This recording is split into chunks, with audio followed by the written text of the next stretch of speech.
شیطان کی کامیابی کے لیے یہی کافی ہے کہ خیر و شر کی کشمکش میں اچھے لوگ کچھ نہ کریں۔ پیسہ بدترین آقا ہے مگر بہترین غلام ہے۔ میں کبھی چپ رہ کر نہیں پچھتایا، جب پچھتایا ہوں بول کر پچھتایا ہوں۔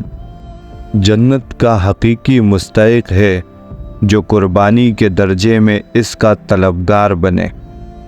آج کا مسلمان تو خواہش کے درجے میں بھی اس کا طلبگار نہیں۔ بہترین انسان وہ ہے جو مسائل حل کرتا ہے اور بدترین انسان وہ ہے جو مسائل پیدا کرتا ہے۔ خوش ہونا ہے تو تعریف سنیے اور بہتر ہونا ہے تو تنقید سنیے۔